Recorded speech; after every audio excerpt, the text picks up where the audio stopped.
మాతృదేవోభవ పితృదేవోభవ. ఇప్పుడు మనము జూలై నెల 2026 సంవత్సరంలో ద్వాదశ రాశుల వారికి గోచార ఫలితాలు ఎలా ఉంటాయో తెలుసుకునే ప్రయత్నం చేద్దాము. ఈ వృశ్చిక రాశి వారికి చతుర్థ స్థానంలో రాహుగ్రహ సంచారం. చతుర్థ స్థానం అంటే సుఖస్థానం అండి. ఈ సుఖస్థానంలో మాతృస్థానం, విద్యాస్థానం, భూమి, గృహము, వాహనం ఇట్లాంటి వాటన్నిటికీ మనకి ఇండికేట్ చేస్తూ ఉంటుంది. అక్కడ రాహుగ్రహం ఉండటము మంచిది కాదు. ఇప్పుడు ఏవైతే మనం చెప్పుకున్నామో తల్లిగారి యొక్క ఆరోగ్య విషయం కానివ్వండి, ఇళ్ళు కావచ్చు, భూములు కావచ్చు, వాహనాలు కావచ్చు, స్వభావం కావచ్చు, అన్నిటికీ కూడా ఇక్కడ రాహు ఉండటం వల్ల ఆ భావాలన్నీ దెబ్బతింటాయి. అర్థమైంది కదండి. ఇక 5వ స్థానం, పంచమ స్థానంలో శని భగవాన్ యొక్క సంచారం. ఇది మన సంతానం మీద, ఈ వృశ్చిక రాశి వారి యొక్క సంతానం మీద దుష్ప్రభావం చూపిస్తూ ఉంటుంది. ఆటల మీద శ్రద్ధ పెరగటము, చదువులో వెనకబడటము లాంటివి, గాయాలు తగిలించుకోవటము, తద్వారా అనవసరమైన ఖర్చులు పెరగటము, ఒక మనశ్శాంతి లేకుండా, ఎందుకంటే పెద్ద గాయం ఏందనుకోండి ఇంట్లో అందరికీ బాధే కదా. ఈ విధమైనటువంటి పరిస్థితులని శని గ్రహం పంచమ స్థానంలో ఉండటం వల్ల సంభవిస్తూ ఉంటాయి. ఇకపోతే సప్తమ స్థానంలో కుజుని యొక్క సంచారం జరుగుతోందండి. సప్తమ స్థానంలో కుజుని యొక్క సంచారం కూడా భార్యాభర్తల మధ్యన తగాదాలు, అలాగే జాయింట్ వ్యాపారస్తుల మధ్యన అభిప్రాయ భేదాలు, ఈ విధమైనటువంటి పరిస్థితులన్నీ కూడా మనకి సప్తమ స్థాన కుజుల వల్ల కూడా కలుగుతూ ఉంటాయి. ఇకపోతే రవి యొక్క సంచారం తీసుకుందాం.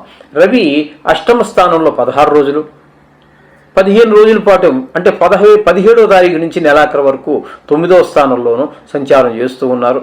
ఇక్కడ 8వ స్థానంలో ఉన్నప్పుడు చాలా చెడు వార్తలు వినవలసి వస్తుంది. మన వారి గురించో, లేకపోతే ఫ్రెండ్స్ గురించో, బాగా ఆప్తులైన వారి గురించో, మనకు ఉపకారం చేసినటువంటి వారి గురించో, లేకపోతే మనం నిలబెట్టినటువంటి వ్యక్తి వాళ్ళు ఏదో అపకారం పొందటము, ధన నష్టాలు, అవమానాలు, పరాభవాలు ఇలాంటివన్నీ ఉంటాయి. ఇక 9వ స్థానంలోకి వచ్చిన తర్వాత తండ్రి గారి ఆరోగ్య విషయంలోనూ ఇట్లాంటి విషయాల్లో ఇబ్బంది పెడుతూ ఉంటుంది. రవి పూర్తిగా ప్రతికూలుడే. అలాగే బుధుని కనుక తీసుకున్నట్టయితే 8వ స్థానంలో బుధుడు ఒక మొత్తం మీద 8, 3, 11 రోజుల పాటు సంచారం చేస్తూ ఉంటాడు. 8 రోజుల తర్వాత మళ్ళీ ఆయన 8వ స్థానం నుంచి 9వ స్థానంలోకి వస్తారు. 9వ స్థానం నుంచి మళ్ళీ వెనక్కి వెళ్ళి ఒక 3 రోజులు ఉంటారు. మొత్తం మీద చెప్పాలి అన్నట్టయితే ఒక 11 రోజుల పాటు ఈ బుధుడు అనుకూలమైన ఫలితాలను ఇస్తాడు. 9వ స్థానంలోకి వచ్చినప్పుడు మాత్రం తండ్రి గారి విషయంలోనూ, ఈ గుళ్ళు గోపురాల విషయాల్లోనూ, ఇటువంటి విషయాల్లో మనకి కొంచెం ప్రతికూలమైన ఫలితాలు ఇస్తూ ఉంటాడు బుధుడు. ఇకపోతే శుక్రుని యొక్క సంచారం తీసుకున్నట్టయితే 9వ స్థానం భాగ్యస్థానంలో 4 రోజులు అనుకూలమైన ఫలితాలు ఇస్తాడు. అలాగే దశమ స్థానంలోకి వచ్చిన తర్వాత అక్కడ మిగతా నెల అంతా కూడా 5వ తారీఖు నుంచి నెలాఖరు వరకు కూడా అంటే 27 రోజుల పాటు ఇక్కడ దశమ స్థానంలో ఉంటాడు. వృత్తిపరమైన విషయాల్లో చాలా పైకి తీసుకొస్తాడు.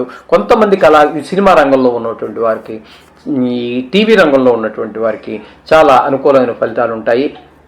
లలిత కళల్ని ఆధారంగా చేసుకుని జీవితాన్ని గడిపేటటువంటి వారందరికీ కూడా చాలా చక్కటి ఫలితాలు అందజేస్తూ ఉంటాడు ఈ శుక్ర భగవానుడు. పూర్తి అనుకూలుడు నెలంతా కూడా.